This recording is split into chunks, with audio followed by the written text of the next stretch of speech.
Tesla est certainement une des entreprises les plus discutées en bourse ces dernières années. C'est pourquoi dans cette vidéo, je vais vous proposer mon analyse complète de l'action et de l'entreprise. Tout d'abord, on parlera des activités de l'entreprise. On passera ensuite à l'analyse fondamentale de l'entreprise et les projections que je fais à titre personnel sur cette action. Et enfin, je vous dirai dans la troisième partie à combien je souhaite moi-même acheter ou racheter l'action. Salut à tous, c'est Dorian de la chaîne ThinkFI et j'espère que vous allez bien. Alors rentrons de suite dans la première partie de la vidéo. Donc ce que je tiens à vous dire avant tout, c'est que la majorité des informations que je vais vous partager viennent de ce document. C'est en fait un document obligatoire pour toutes les entreprises qui sont cotées aux États-Unis. Et sur ce document, vous trouvez toutes les informations de l'entreprise, aussi bien aspects financiers que stratégie, etc. Et c'est un document que vous trouvez sur le site de Tesla dans la catégorie Investor Relations, donc relations des investisseurs. Et vous pouvez en fait télécharger tous les documents, les 10K, les 10Q, vous avez aussi les conférences, etc. Et en fait, ce document, c'est vraiment une mine d'or. Et je conseille à tous les investisseurs d'aller le lire pour faire une analyse d'entreprise. Alors avant tout, Tesla, c'est un fabricant de voitures électriques. Donc comme on le voit, ils ont le modèle S, le modèle X, le modèle 3, le modèle Y qui en commencent à être fabriqués. Et actuellement, ils fabriquent un petit peu plus de 1 million de véhicules par an en projeté, en capacité de production. Donc ils ont une usine à Los Angeles, ils ont une usine à Shanghai, et ils sont en train de construire une nouvelle usine à Berlin et une nouvelle usine au Texas, à côté de Austin. Alors ensuite, ils ont d'autres services qu'ils proposent aussi. Donc ils ont notamment le logiciel de conduite autonome qui est en développement mais qui fonctionne déjà par exemple sur tout ce qui est les autoroutes. Ils ont aussi les logiciels qui vendent dans la voiture et qui viennent avec la voiture. Il faut savoir qu'une Tesla, c'est un peu comme un iPhone, c'est pas juste une voiture avec 4 roues, mais c'est vraiment un objet technologique. Et enfin, ils vendent des systèmes solaires et des systèmes de batterie et de stockage d'énergie pour toutes les maisons individuelles. Enfin, dans ce premier point, avant de passer sur le tableau d'analyse fondamentale, je voudrais vous partager quelques autres aspects de l'entreprise qui ne sont pas forcément connus, ou du moins qui sont un peu plus dans la spéculation de ce que va faire l'entreprise plus tard, mais pour moi c'est quand même important. Alors avant tout, il faut savoir que Elon Musk a déjà évoqué un modèle de voiture à 25 000 $, et c'est un modèle qu'on s'attend à voir dans quelques années, même si on n'a pas de date officielle. Ensuite, quelque chose qui est très important aussi au niveau du logiciel de conduite autonome. Ce que je vais vous dire, c'est assez spéculatif, mais une fois que le logiciel fonctionnera et sera validé par les gouvernements qu'on pourra l'utiliser, il y a un énorme potentiel, notamment sur tout ce qui est les réseaux de taxis autonomes. Il y a aussi l'entreprise The Boring Company, qui est une autre entreprise de Elon Musk, qui en fait creuse des tunnels en dessous des villes pour désengorger les centres-villes. Ils ont déjà les tunnels en dessous de Las Vegas, et ils vont bientôt en avoir en dessous de la Floride vers Miami. Et il faut savoir que dans ces tunnels, il n'y aura pas des métros ou des trains, mais à la place, il y aura des Tesla qui, in fine, vont se conduire sans chauffeur. Et ce sera en fait un réseau souterrain comme un métro, sauf que ce sera avec des voitures électriques autonomes. Et enfin, un dernier petit point un peu plus anecdotique, c'est que j'ai le sentiment personnel qu'il ne faut pas s'amuser à parier contre le patron de l'entreprise Elon Musk, parce que même si je ne suis pas spécialement un fan, il a quand même eu beaucoup de succès par le passé, et il a l'air de savoir ce qu'il fait pour gérer cette entreprise, quand on voit que l'entreprise était au bord de la faillite en 2010, et on voit qu'aujourd'hui c'est une entreprise profitable. Après, même si l'entreprise vend du rêve, je vais vous montrer les chiffres, et si l'entreprise est trop chère, je ne l'achèterai pas, car à la fin, personnellement, je regarde toujours le prix de l'action par rapport à la possibilité de croissance future, et c'est la seule raison pour laquelle j'achète ou pas l'action, peu importe que je sois fan de l'entreprise ou pas. Allez, maintenant passons à l'analyse de l'entreprise. Alors ce tableau, il a deux grandes parties. Tout d'abord, il y a ce qu'on connaît. Donc en fait, ce sont des informations que vous pouvez trouver dans le document que je vous ai présenté plus tôt. Vous avez tous les chiffres financiers de l'entreprise, aussi bien en haut que en bas après les photos, et vous pouvez retrouver tous les chiffres. Et ensuite, on a la deuxième partie qui est l'estimation des ventes de véhicules futurs et les estimations financières dans le futur. Donc là, on est sur des projections, on en parlera après, mais c'est rien de certain. Donc si on regarde l'entreprise, en 2016, elle vendait pour un peu plus de 6 milliards de voitures, et l'année dernière, elle a vendu pour plus de 27 milliards de dollars de voitures. On parle ici de revenus bruts. Alors il faut aussi savoir qu'il y a eu beaucoup de polémiques comme quoi Tesla était profitable grâce aux crédits environnementaux qui revendent aux marchands de voitures qui ne font pas des voitures électriques. Alors certes, ils font 1,5 milliard, mais ça reste très faible par rapport à ce qu'ils vendent en termes de voitures d'un point de vue des revenus. Et ensuite, on voit qu'en 2020, ils ont vendu pour 4,3 milliards d'autres services, donc les systèmes solaires, les réparations de voitures, le logiciel de conduite autonome, etc. Et donc si on regarde la croissance annuelle des bénéfices sur ces 5 dernières années, on est à un petit peu plus de 35% en taux de croissance composé. Donc maintenant, on va regarder les bénéfices bruts, c'est-à-dire ce qu'il leur reste une fois qu'ils ont fabriqué les voitures, qu'ils ont acheté les matériaux, etc. Donc ici, on voit que même depuis 2016, en brut, ils sont en positif. Ça veut dire qu'ils n'ont jamais fabriqué des voitures à perte. Et notamment, c'est intéressant de le relever parce que si vous prenez d'autres marques de fabricants de voitures, ça arrive que ça leur coûte plus cher de fabriquer la voiture que ce qu'ils peuvent la vendre. Donc comme on va le voir un petit peu plus tard d'ailleurs sur la marge opérationnelle, Tesla maîtrise quand même très bien le coût de ses véhicules par rapport à ceux qui les vendent. Ok, ensuite on va regarder le bénéfice net. Donc en fait le bénéfice net, c'est une fois que vous avez payé la recherche et développement, l'administratif, les comptables, donc tout ce qui n'est pas directement lié à la fabrication des produits. Donc par exemple, les ouvriers et les employés dans les usines sont déjà dans le coût de la voiture. Par contre ici on retrouve tout ce qui est les ingénieurs, les personnes qui font les ventes, etc. Et donc si on regarde, on voit que jusqu'en 2019, ils n'étaient pas profitables. Alors par contre, mon tableau n'est pas fini, je vais quand même le finir, voilà, ce sera mieux. Donc voilà, de 2016 à 2019, ils n'étaient pas profitables, c'est-à-dire qu'ils perdaient de l'argent à la bottom line, donc la dernière ligne du bilan. Par contre, depuis 2020, ça y est, ils gagnent de l'argent, et en bénéfice net, ils ont fait presque 2 milliards en 2020. Bon, très bien, maintenant pour estimer les revenus futurs, on va estimer combien ils vont potentiellement vendre de voitures. Donc on voit que sur l'année 2020, ils ont vendu un demi-million de voitures et avec un prix moyen par véhicule de 53 000 $, ce qui est assez élevé et c'est normal parce que pour l'instant, Tesla vend des voitures chères parce qu'ils ont une stratégie haut de gamme. Ok, donc maintenant en 2021, donc on sait déjà qu'ils ont vendu 250 000 voitures au premier et second trimestre et si on regarde d'ailleurs le document, on se rend compte qu'ils ont une capacité de fabrication de juste au-dessus de 1 million de véhicules actuellement.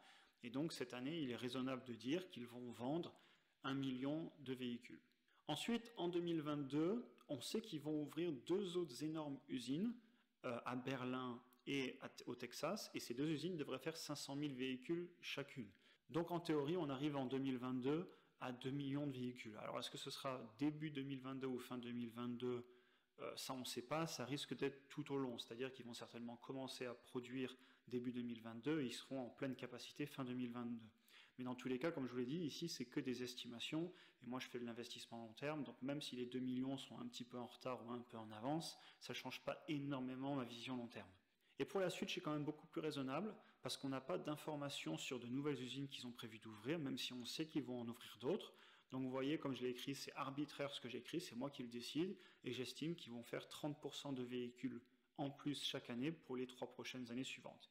C'est une estimation personnelle. Cependant, vous voyez, j'ai mis d'autres fabricants de voitures à côté pour qu'on puisse comparer. Donc par exemple, si on prend Peugeot, Citroën et maintenant Fiat, ils sont à plus de 6 millions de véhicules en 2020. Si vous prenez Ford, ils sont à 4 millions. Donc voilà, ce sont quand même des beaux constructeurs de voitures. C'est pour ça que je mets Tesla pas à plus de 4-5 millions dans 5 ans, alors que si vous regardez Volkswagen et Toyota ou Renault, Nissan, Mitsubishi, ils sont à 6, 7, même 9 millions. Je pense que Tesla n'arrivera pas à ce niveau-là en 5 ans. Pour moi, ils y seront peut-être en 2030, mais pas avant. Donc j'essaie d'être assez raisonnable sur mes chiffres pour ne pas me mentir à moi-même et pour essayer d'être au plus proche de ma réalité, sachant que, comme je vous le dis à chaque fois, faites vos propres estimations, vos propres recherches. Je ne suis pas là pour vous donner des conseils en investissement. Chacun prend ses propres risques et moi, je vous partage juste vraiment ce que je pense de cette entreprise et pourquoi je vais investir ou pas dedans. Et ce sont vraiment mes chiffres et les chiffres de personne d'autre. Ok, très bien. Donc maintenant, on va regarder les revenus futurs. Donc vu qu'on connaît le nombre de voitures qu'on estime qu'ils vont vendre, il suffit de multiplier par le prix moyen de la voiture et on arrive au revenu futur brut. Alors ensuite, pour tout ce qui est autre, c'est-à-dire le solaire, les services, etc., j'ai mis un taux de croissance aussi totalement arbitraire de 40%, sachant qu'on était à 35% de taux de croissance total.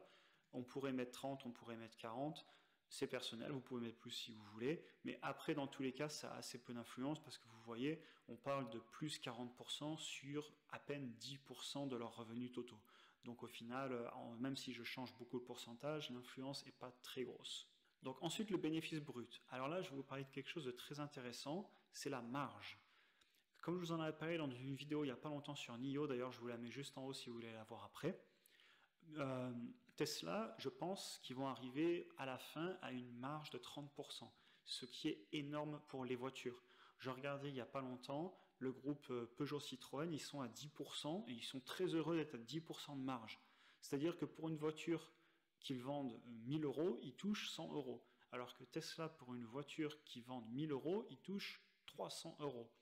Et pour vous dire à quel point ils vont certainement y arriver, en 2021, au premier trimestre, ils avaient une marge de 28,5%. Et ce ne serait pas étonnant qu'ils dépassent les 30% dans le futur. Et pourquoi ils y arrivent à faire ça? Alors je vais vous expliquer d'un point de vue de ma formation d'ingénieur, parce que c'est vraiment quelque chose qui me passionne. En fait, Tesla, ils fabriquent tout du début à la fin.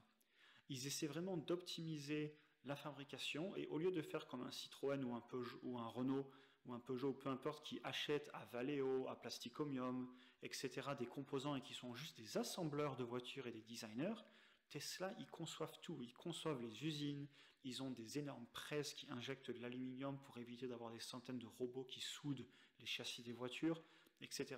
Bref, ça devient un peu technique, mais c'est vraiment passionnant. Et c'est pour ça qu'ils sont déjà bénéficiaires alors que c'est une si jeune entreprise, parce que leur marge sur les véhicules est très grosse. Leur marge est même anormalement haute pour de l'industrie. Personnellement, je travaille dans l'industrie, et des marges de 30%, c'est rare. Bon, ensuite, des lignes de calcul dont on a besoin. Et enfin, on va passer aux bénéfices nets. Donc là, j'ai conservé les mêmes dépenses. Ils sont à presque 15%, c'est normal. En fait, ils sont certainement entre 8 et 10% de R&D et entre 4 et 6% de frais de fonctionnement standard, comme je vous le disais plus tôt, tout ce qui est le secrétariat, les achats, etc. Et donc, on trouve notre bénéfice net qui va nous permettre ensuite de voir tout ce qui est les forward PE, etc. Ok, donc maintenant, on va passer au troisième point, qui est combien je serais prêt à payer pour cette action pour en racheter plus, sachant que j'en ai déjà acheté par le passé, comme je vais vous le montrer. Alors maintenant, on va travailler avec le prix de l'action d'aujourd'hui, qui est de 714,63 $. Ensuite, vous avez ici le nombre d'actions totales sur le marché et la capitalisation boursière, qui est de 688 milliards.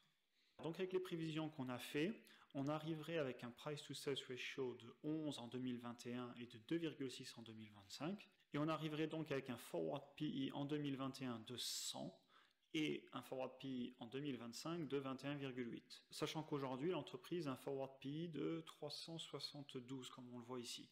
Ok, donc maintenant quand je regarde ces chiffres-là, qu'est-ce que je me dis? Je me dis que si j'achète l'action aujourd'hui à 714 $, dans 5 ans, si le prix de l'action était amené à ne pas bouger, je serais avec une entreprise avec un PE en 2025 de 21. Ce qui est raisonnable et ce qui est une entreprise qui a un potentiel de croissance, mais pas un potentiel énorme de croissance. Maintenant, et ça c'est personnel, pour moi l'entreprise dans 5 ans, elle devrait avoir par exemple un forward PE autour de 50, sachant que c'est un forward PE qu'ont des entreprises comme Amazon. Ce sont des entreprises beaucoup plus grosses, plus matures, mais qui ont toujours un fort potentiel de croissance. Et donc là, ce qui est intéressant, c'est que si on se projette en 2025 en l'ayant payé 714 $, mais avec un forward PE de 50, maintenant l'action sur le papier en théorie vaudra 1637 $, et ça veut dire qu'elle aura fait 1,3, soit plus 130%. Donc moi maintenant, à titre personnel, je possède 7 actions et j'ai un coût moyen de 688 $. Alors pourquoi j'ai décidé de les acheter alors qu'on a un forward PE aujourd'hui de plus de 370? Et bien tout simplement pour les calculs que je viens de vous montrer. Je veux acheter cette action et la conserver une dizaine d'années et me dire que dans 5 ans, si mes calculs et mes estimations sont bonnes, sachant que c'est que des estimations, j'aurai déjà doublé ma mise, et ben je suis très content. Alors est-ce que je voudrais en racheter plus à ce prix-là? Pas forcément. Par contre, si ici je viens à changer le prix auquel je l'achète, vous allez voir les chiffres bouger. Donc si on regarde la courbe, on voit qu'ici on a eu plusieurs points de résistance. Alors c'est de l'analyse technique que je suis en train de vous faire. L'analyse technique, je fais une petite aparté, c'est pas quelque chose que j'utilise énormément. Cependant, c'est quelque chose qui entre guillemets fonctionne parce que c'est des biais psychologiques. C'est-à-dire que vu que tout le monde utilise l'analyse technique, et ben, tout le monde a les mêmes niveaux de résistance et donc les actions résistent vraiment à ces niveaux-là. C'est pas fondamental, mais ça veut dire que si l'entreprise revenait à descendre, elle aurait beaucoup de mal à casser le niveau des 550 $ pour venir rejoindre l'autre niveau de résistance qui est autour des 400 $. Donc si l'entreprise venait à redescendre sous les 550 $ ou juste autour des 550 $, on aurait donc l'action à 550 $, ce qui fait qu'on ne serait plus qu'à un PI de 83 l'année prochaine, un forward PI, et on aurait un PI en 2025 de 17. Je pense que je serais intéressé d'acheter à ce niveau-là, parce que ça veut dire que j'aurai triplé ma mise dans 5 ans. Donc voilà, moi personnellement, pour l'instant, je conserve ma position. J'en ai 7 des actions, mais je serais prêt à en racheter peut-être 3, peut-être 5. si on venait à retoucher des plus bas, non historiques, pardon, mais des plus bas au niveau de ce niveau de résistance. Et alors, si on a une grosse correction à cause de ce qui se passe en ce moment, les peurs de la pandémie, etc., et si on vient péter le niveau, alors là, j'achèterai certainement encore plus d'actions.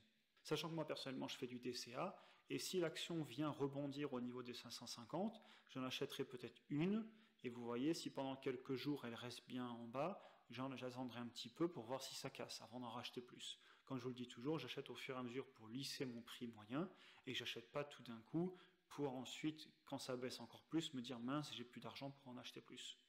Voilà, sur ce, écoutez, j'espère que cette vidéo vous a plu. N'hésitez pas à vous abonner si vous voulez en voir plus et me mettre un petit pouce, moi ça motivera à vous en faire plus, sachant que cette vidéo m'a pris un sacré bout de temps à préparer parce que c'est pas des vidéos aussi simples que de juste vous présenter des jolies photos de l'entreprise et vous dire pourquoi je l'achète. J'essaie vraiment de rentrer dans les détails. Sachant qu'au final, c'est quelque chose que je fais dans tous les cas parce que toutes les actions que j'entreprise, je fais des analyses très poussées pour maîtriser mes risques et j'achète pas au premier coup de tête parce que j'ai entendu parler d'une action à gauche à droite en lisant un journal. Ok, sur ce, j'espère vous revoir pour les prochaines vidéos et puis je vous souhaite une bonne journée.